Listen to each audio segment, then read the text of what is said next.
جس طرح کہتے ہیں کہ ایک نوجوان تھا جس کو شہزادی سے محبت ہوئی، بادشاہ کی بیٹی سے محبت ہوئی، اس سے شادی کرنا چاہتا تھا۔ دربار میں ایک وزیر تھا جو اس کا جاننے والا تھا، وزیر کے پاس گیا اور وزیر سے کہا کہ تم کسی طرح میری شہزادی سے شادی کراؤ۔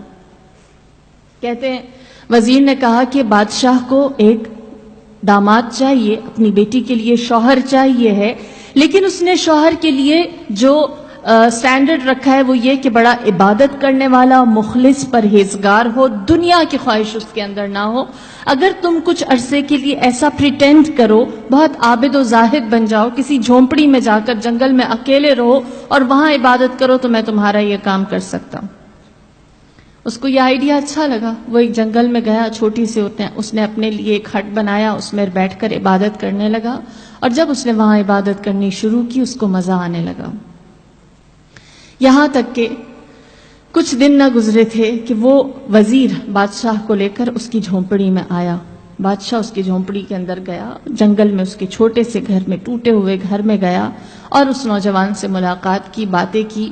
بادشاہ امپریس ہوا اور اس نے کہا اس نوجوان سے کہ مجھے تمہارا عبادت کرنا، تمہارا تقوی اچھا لگا، میں چاہتا ہوں تم کسی دن میرے پاس آ کر محل میں ملو، میں اپنی بیٹی کے لیے شوہر تلاش کر رہا ہوں اور مجھے لگتا ہے کہ تم میرے آنے والے مستقبل کے لیے ایک اچھے جمائی، ایک اچھے داماد ثابت ہو سکتے ہو۔ جب بادشاہ نے یہ کہا اس کو اپنی خواہش مل گئی۔ اس نے فوراً بادشاہ کو جواب دیا اور کہا مجھے تھوڑا سا وقت چاہیے، پھر میں آپ کو ریسپونڈ کرتا ہوں، آپ کی خدمت میں حاضر ہوتا ہوں۔ وزیر خوش ہوا، اس نے اپنا وعدہ پورا کر دیا۔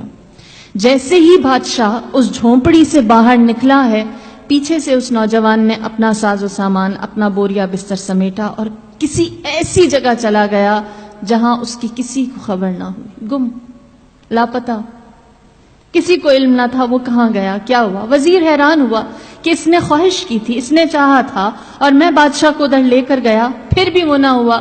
یہاں تک کہ بہت عرصہ گزر گیا، ایک ٹائم کے بعد اس وزیر کی ملاقات اس نوجوان سے ہوئی جس سے اس نے بادشاہ کی ملاقات کروائی تھی۔ لہٰذا اس وزیر نے پوچھا مجھے بتا جب تیری خواہش پوری کر دی گئی تھی تو کیوں چلا گیا، تو نے کیوں اپنی نیت، اپنا ارادہ بدل دیا اور اپنے اس ڈیسیجن سے ہمیں تم نے انفارم بھی نہ کیا۔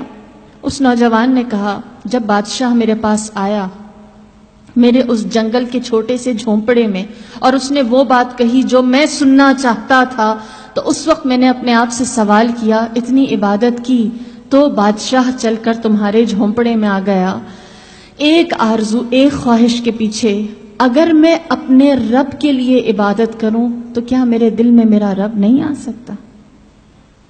تو کیوں نہ میں اپنی آرزو کو ایک دنیاوی چیز سے بدل کر صحیح درست طرف لے آؤں اور اس چیز کی خواہش کروں جو میرے لیے واقعی فائدہ مند ہے۔